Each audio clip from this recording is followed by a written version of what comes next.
Masks are making a big comeback on the subways. This morning we've got the results of a NY1 survey on masking on trains. We tracked trains and platforms on 9 different subway lines over the past few days.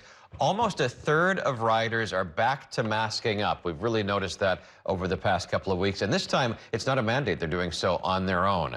State Health Commissioner Dr. Mary Bassett was asked this week if she would recommend bringing a mask mandate back. She didn't directly answer that question, but she did say this.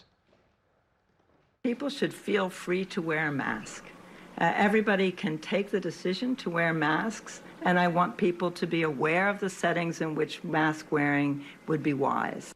Bassett says she still wears a mask indoors, but she also said there's a limit on how much public health officials can continue to tell everybody what to do.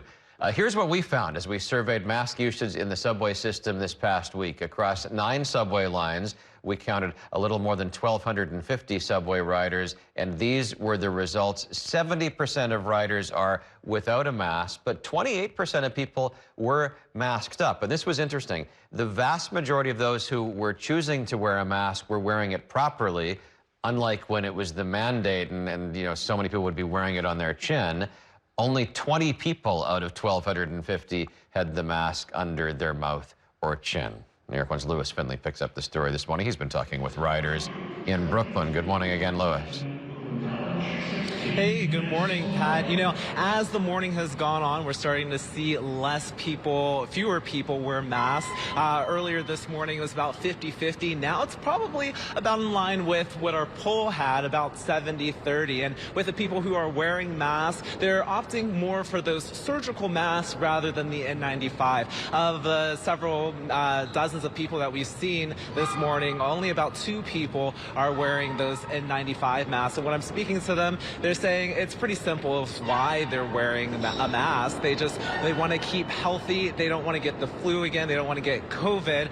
Some of them have actually had COVID, and they just describe it as an excruciating experience. Here's what some of the people that we spoke with this morning said.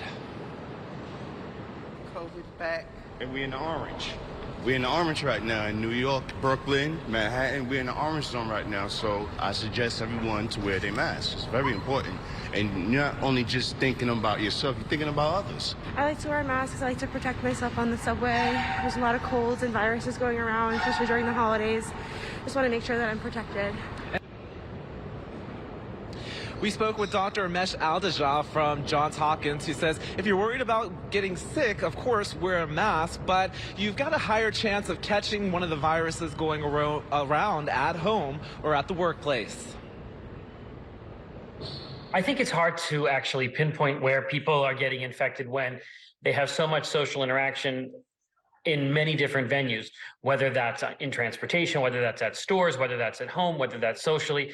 But I've not seen any data to show that the subway was a major driver of infections. It likely was people's everyday contact with their family and close friends that were the driver versus the subway.